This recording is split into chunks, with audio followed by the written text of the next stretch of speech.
Alfonso Ríos, él es el Legal Manager de la empresa Andersen. Bienvenido, Alfonso, un gusto tenerte aquí. ¿Qué es la transacción tributaria? Bueno, buenos días a todos, muchas gracias. La transacción tributaria es un nuevo mecanismo en donde la administración tiene la posibilidad de extinguir las obligaciones, ¿sí? Pero ese es términos jurídicos, ¿sí? Porque en realidad esto se le llama la mediación tributaria. Porque se hace dentro de un centro de mediación de donde la administración y los contribuyentes se sientan, conversan acerca de la obligación tributaria, se entiende que debe haber una concesión mutua de parte y parte para poder poner fin a los litigios, ¿sí? Esto implica que la administración ya desista de continuar defendiendo el litigio que se haya interpuesto, o en caso de que aún no se haya interpuesto una demanda, tratar de evitarlo. A ver, punto de orden. ¿El centro de mediación está en la administración tributaria o es un centro externo de mediación? De acuerdo, es externo. Así es. El contribuyente es quien corre por el gasto del centro de mediación. El centro de mediación es un tercero imparcial. No es como un juez porque no decide a favor o en contra de una, sino que más bien trata de que las partes lleguen a un avenimiento, a un convenio. Y está acreditado por el Consejo de la Judicatura. Entonces eso implica que el acuerdo transaccional, lo que se acuerde con la administración tributaria, tiene fuerza de sentencia. Ahora, ¿sobre qué se puede negociar con la administración? ¿Cómo han evolucionado también los criterios del SRI? Ya. A ver, la administración depende de en qué estado está la obligación. Si es que el acto administrativo hay una impugnación en curso, es decir, se ha presentado un reclamo o está en etapa de observaciones y reparos o hay una demanda presentada, se puede negociar sobre todo. Se puede negociar sobre la conformación de la obligación. Eso quiere decir que yo le puedo decir a la administración, mira, tengo una glosa donde tengo una posición fuerte y tú tienes una glosa donde estás débil. ¿Qué tal si tú me aceptas mi glosa, yo te acepto tu glosa y nos evitamos el litigio que tú sabes que eventualmente vas a perder? Eso cuando la obligación no esté en firme. Es decir, perdón que te interrumpa, que el SRI, tú le dices al SRI que eventualmente tú sabes que vas a perder. Claro. O sea, ellos no saben que van a perder. Ellos sí saben que van a perder. Mira. Pero bueno. El punto es que la administración tiene parámetros. Ellos tienen que, de buena fe, tratar de llegar a un acuerdo que resulte evitar un litigio. Y ellos sí son responsables si es que no llegan a un acuerdo que hubiese sido favorable para la administración. ¿Qué tipo de responsabilidad es esa? Esa es una responsabilidad ante Contraloría. Porque si yo le ofrezco algo a la administración que le hubiese a ellos implicado que ellos recauden ahora y eviten más costos en continuar un litigio que ellos saben que van a perder, ahí son responsables. Okay. ¿Sí? Entonces, eso de ahí es para ellos un campo de acción bastante interesante, porque antes no se podía transaccionar en absoluto respecto de la obligación. Ellos tenían que impugnar y llevarlo hasta la última consecuencia. Es decir, tenían que tratar de obtener un resultado favorable. Justo me estabas comentando acerca de los juicios y cómo se alargan y la administración siente que tiene una posición que nunca va a perder. Bueno, ese es el cambio de criterio que se ha venido dando poco a poco. Dentro de un ámbito de transacción, la administración ha estado avanzando en ver al contribuyente como otra parte, con alguien con quien puede conversar, con alguien con quien puede de pronto enterrar las armas y conversar un poco y darse la mano. Entiendo que la administración actual, con Francisco Briones al mando, ha modificado en parte esa norma de que el SRI tiene que irse hasta las últimas consecuencias e interponer todos los recursos que tiene, incluyendo la acción extraordinaria de protección, que es una acción, como bien su nombre lo dice, extraordinaria, claro, que simplemente ataca a posibles vulneraciones de derechos constitucionales. La política del SRI, entiendo, ha cambiado a que si es que pierden en casación en la Corte Nacional de Justicia juicios ordinarios, ya no interponen acción extraordinaria de protección, porque de hecho la Corte Constitucional ha estado llamándole la atención al sector público, porque resulta que desde la época de Correa, al sector público, siempre que perdía en casación o siempre que perdía un juicio definitivamente contra los ciudadanos, siempre interponían acciones extraordinarias de protección porque se les había vulnerado a ellos, a la SENAE, al SRI, se les había vulnerado la tutela judicial efectiva, claro, el derecho a la motivación, el derecho a la seguridad jurídica, y tú leías esas acciones extraordinarias de protección y tú decías, pobrecitos, pobrecito el SRI, que perdió contra un ciudadano, contra un individuo, pobrecitos, es que ellos le hacen bien al país, pobrecitos. Ahora ya Entonces, no pasa. ahora ya no pasa. Entonces, supuestamente... Pero no pasa porque ahora, no debe pasar o que no puede pasar. No pasa porque no debe pasar, porque la Corte Constitucional ya les ha jalado las orejas y le dice: usted, que es todopoderoso, que tiene un poder omnímono del Estado, a usted es muy improbable que le vulneren el derecho a la defensa, el derecho a la tutela judicial efectiva o el derecho a la seguridad jurídica, y simplemente usted está interponiendo esta acción ante mí porque no está de acuerdo con el contenido de la sentencia. No es que le han vulnerado a usted el derecho a la defensa, usted se defendió. ¿Ya? Y a usted le han aplicado la ley, por tanto no corresponde que usted venga ante mí a interponerme estas acciones extraordinarias de protección, me está haciendo perder el tiempo, váyase por la sombrita. Ya, eso sí pasa. Ya, eso sí pasa en que el SRI ha cambiado la política. Lo que no pasa es cuando le interponen acciones de protección al propio SRI. ¿Ya? Cuando le interponen acciones de protección, ahí sí el SRI interpone, cuando pierde, interpone extraordinarias de protección, porque también, pobrecitos, les vulneran el derecho a la defensa. Claro, complementando un poco lo que estás comentando, en efecto hay un criterio de la Corte Constitucional actual en donde le dice a todas las instituciones del Estado: usted no puede abusar de esta acción. Fíjese que la vulneración de derechos constitucionales es algo que está íntimamente relacionado con la dignidad humana, y ustedes son el Estado, y más bien entre el Estado y el contribuyente, como bien lo decías, hay una relación de poder, y se ve evidentemente que la acción que presentas es como para agotar las instancias, y para eso no sirve la acción de extraordinaria de protección. Ahora, volviendo a la mediación, sí. te hago una pregunta, sí, que de eso porque ya vamos a las deducciones. Ya vamos a las deducciones también, pero volviendo a la mediación, para que el SRI o cualquier institución pública pueda transaccionar, es decir, pueda estar de acuerdo, necesita lo que hay de la Procuraduría General del Estado. Así es. El punto es que si es que la cuantía es superior a $20,000, entonces necesariamente tiene que haber una aprobación por parte de la Procuraduría. Entonces es todo un proceso, porque hay una audiencia primero donde se hace la proposición de mediación con la administración, se escucha en otra audiencia cuál es la contrapropuesta de la administración. Puede haber incluso mesas técnicas donde se revise la información en conjunto con las personas que están a cargo del tema en la compañía, los asesores y el SRI.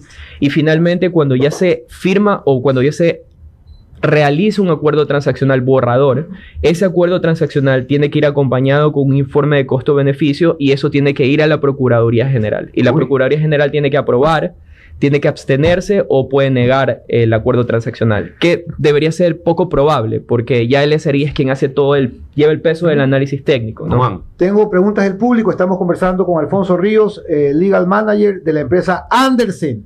¿La transacción tributaria cabe sobre la coactiva o solo durante el juicio? ¿Es efectiva esta opción? ¿Funciona realmente? Ya, yo diría que en efecto sí es efectiva. Cuando yo estaba en yo trabajé en algún momento en la administración tributaria, y yo recuerdo que yo a veces tenía que poner recursos de casación de sentencias del 99 que estaban en Sucres, y las cifras que dice el Consejo de la Judicatura es que hay algo así como 22,000 juicios en cola de CPC y COGEP, y que en conjunto son $5,000 millones casi, ¿sí? Entonces, cuando nosotros vamos a juicio con COGEP, implica 1 año en primera instancia, 2 años a 2 años y medio en casación, y la administración siempre casa, mientras que la transacción debería ser algo así como alrededor de 1 año. Entonces, en ese sentido sí es eficaz, porque si alguien está corriendo con el riesgo de que se le acumulan intereses dentro de un juicio donde puede ser que él pierdan, mejor me doy la mano con la administración, nos partimos la diferencia, me ahorro algo de dinero y termino el tema ahí. Ahora, respecto al tema de la coactiva, cuando se trata de coactiva es diferente. Cuando está un juicio impugnado, ¿no? Ya es diferente de la coactiva, porque la coactiva implica que hay una obligación que se perdió, que se impugnó o no se impugnó y que ya está firme. Entonces ahí sí hay requisitos adicionales. La administración tiene que... Pero aún ahí se puede. Pero aún ahí se puede, sí. Solo que ya no se puede negociar sobre la obligación. Lo que se puede negociar está restringido a plazos para el pago, al levantamiento de medidas, a la sustitución de medidas, y la administración, para poder entrar a un acuerdo transaccional, tiene que hacer un informe de que no hay distracción de activos. Tengo otra pregunta del público. ¿Cuál es el antecedente de este recurso? ¿Cómo se da este tema? Ya, este tema, el antecedente en el Ecuador era algo bastante cerrado, porque de acuerdo con el principio de legalidad y reserva de ley, todo el impuesto está ya arreglado en la norma. Por lo tanto, no había como un ámbito donde la administración podía tener la discreción de voluntariamente perdonar una obligación. Tenía la obligación de cobrarla. Pero hay otros países, Venezuela, Argentina, Chile, Estados Unidos, primordialmente países en Europa como Italia, España, donde funciona la transacción tributaria y se hace respetando el principio de legalidad, porque es la ley la que otorga la posibilidad de que se pueda dar la mano con la administración y terminar el litigio. Mira, ¿sí? me están preguntando si se necesita abogado y si puede la administración tributaria rechazar la mediación sin dar explicaciones. Ya. No se necesita un abogado. Se puede ir directamente al centro de mediación, pero cuando se trata de temas de tributarios, necesariamente deberías tener un abogado al lado que sabe acerca del tema, que conoce la norma, que conoce hasta dónde puede ir dentro de un acuerdo transaccional, que tiene habilidades de negociación, asesores que conocen temas contables, financieros, tributarios. Bueno, ese es Mandrake, el mago más o menos tiene que ir contigo. Necesitas un equipo. Sí necesitas, para quien nos preguntó, sí necesitas un abogado. O sea, es muy complicado lidiar o combatir temas tributarios, porque inclusive para los abogados que no se dedican al ámbito tributario es complicadísimo. El SRI no solo sigue la ley y reglamentos, sino que sigue sus circulares. Ellos legislan mediante circulares. Hay abogados y especializados, compañías especializadas que te van a acompañar. Andersen es una de esas. Claro. De hecho, correcto. A ver, deducciones, que es la parte cocolón en esta vaina. El gobierno mandó esta reforma tributaria para tratar de negociar con la Asamblea. Finalmente la pasó por el Ministerio de la Ley. Ergo fue tal cual la propuso. Ahí recortó estas deducciones que los ciudadanos teníamos, pues, gastos personales. Sobre todo gastos personales, pero a ver, gastos personales respecto de educación o de salud, que son los que alimentación, educación, bien, salud, alimentación y vivienda y vestimenta. Ok, pues dejemos a vestimenta al lado, que podría ser deducible o no, y dejemos a vivienda al lado, que podría ser deducible. Tiene que ser deducible si tú pagas. Tiene que ser deducible si parte de tu sueldo lo pagas en un arriendo o en un crédito. Ok, educación y salud, que son mucho más inherentes al ser humano, porque si tú vas a vivir en alguna parte, así sea aquí en la costa, pues tienes una casa de caña con un techo de zinc, que ahí adentro te vas a vivir. Hogar de Cristo, $700. Sí, definitivamente. A ver, mi comentario, y eso ya es algo muy personal. Tengo un socio. Ahora tengo un socio en el Estado. Sí, una vez que me quitan a mí los gastos personales y yo tengo que pagar mi impuesto a la renta como clase media, ya el Estado se me está llevando también más de lo que en realidad necesita cuando yo soy clase media. ¿Sí? Entonces, definitivamente esto de eliminar los gastos personales fue un gran impacto a la clase media. Pero la reducción de gastos. Claro. O sea, lo que eliminaron es que tú puedas reducir la base imponible y indicando, bueno, yo tengo tanto de educación para mis hijos, yo tengo tanto de medicina, yo tengo tanto de recreación, en fin. Si fuera, a ver, y para argumentar en este tema, que si la educación estatal fuera supremamente buena, le hace, pues, Suiza, tú dices, ok, bueno, pues no deduzco. Pero en el Ecuador, desgraciadamente, tú tienes que ir a pagar una educación privada porque es mejor que la educación pública. Definitivamente. Entonces, debería, sin una argumentación lógica, el que tú puedas deducir algo en educación. Salud, misma historia. Si fuéramos aquí, pues Noruega, donde el sistema de salud estatal es tan bueno que no necesitas uno privado, ¡ay, maravilloso! Pero aquí no. Aquí tienes la seguridad social en donde te van a dar cita para el día del juicio final o el día antes del juicio final. Ahí te toca. De hecho, hay los memes tan buenos hechos respecto del calendario de citas de la seguridad social. Entonces tienes que irte a la medicina privada, que te cuesta. Ergo, podrías deducir. Y eso es un poco, no, porque vivienda no califica. Pero educación y salud, debido a lo pobre de la oferta estatal, debería permitirse. Claro, yo ahora, entonces, ya como individuos, no estamos trabajando solo para nosotros, sino pagándole al socio, al Estado, y adicionalmente, todos hacemos el esfuerzo de mandar a nuestros hijos a la mejor educación posible, y me están quitando la posibilidad de deducir ese esfuerzo. Como tú dices, del otro lado no hay un punto en donde se correlacione.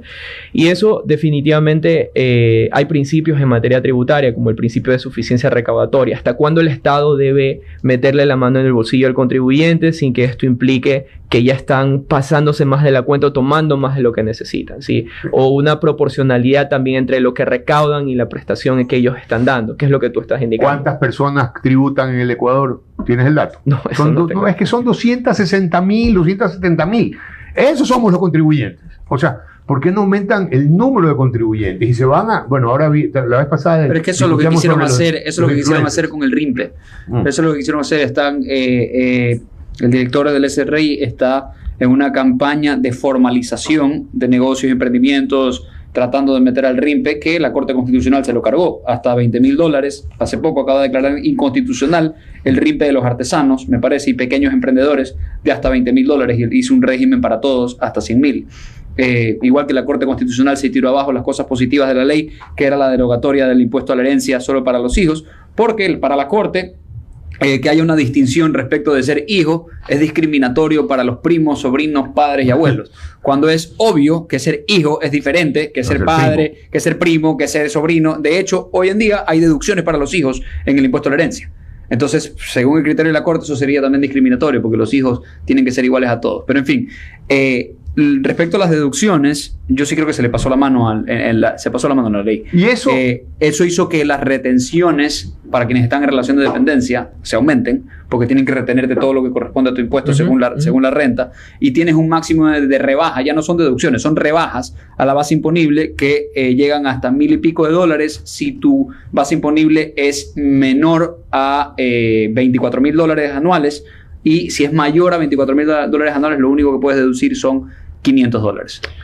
Claro, y la devolución al final del año hubiese sido superior si es que hubiesen contado todavía con esos gastos personales. En realidad no Ahora, habría la razón. pregunta es, el cambiar las deducciones sobre el impuesto a la renta, eso no necesita ir a la Asamblea Nacional.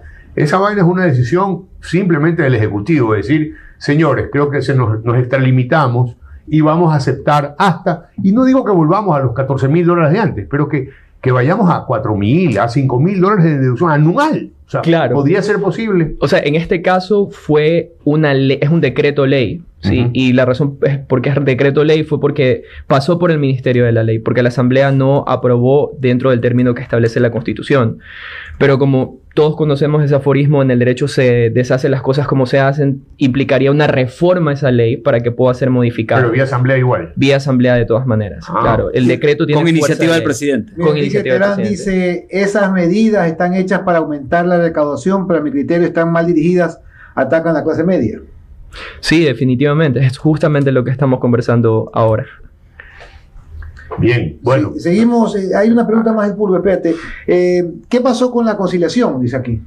La conciliación es un mecanismo también donde se puede llegar a transaccionar con la administración, y eso se hace frente a un juez. Entonces, dentro del instructivo, la administración tributaria, porque ellos emitieron un instructivo en julio de 2022, ya negaron la posibilidad de que se haga frente a un juez. Entonces, necesariamente siempre se tiene que ir a un centro de mediación. Eso naturalmente implica el costo del centro de mediación y que no tengas la posibilidad de solucionar tu tema una vez que presentas la demanda ahí, justamente frente al juez. El costo de los centros de mediación aproximado, ¿tienes idea? Ya, de acuerdo con el Consejo de la Judicatura hay una tabla. Ellos no se tienen que regir por esa tabla. Esos son los mínimos que deben cobrar, porque naturalmente eso se tiene que reportar al Consejo de la Judicatura, pero ellos pueden cobrar más o pueden ajustarse dependiendo de cómo se dé el proceso de mediación. ¿Y estos límites son porcentuales respecto del monto de reclamo? Así es. ¿Hay porcentajes respecto del reclamo? Así es, son rangos, digamos, $1,000 a $3,000 hasta $20,000 de cuantía, y así va aumentando. Pregunta del público, ¿cuándo se actualiza el catastro del RIMPE? El catastro del RIMPE, me parece que la administración lo actualiza año a año. Es referencial, y lo actualiza año a año. Es como ellos actualizan el catastro de los agentes de retención. Año a año ellos van actualizando ese catastro. Hacen cruces de información interna, revisan quiénes cumplen con esa normativa de acuerdo con su información y van publicándolo. Bueno, agradecemos a Alfonso Ríos, el Legal Manager de la empresa Andersen. Muchísimas gracias. Gracias. Por cubrir tantas dudas del público.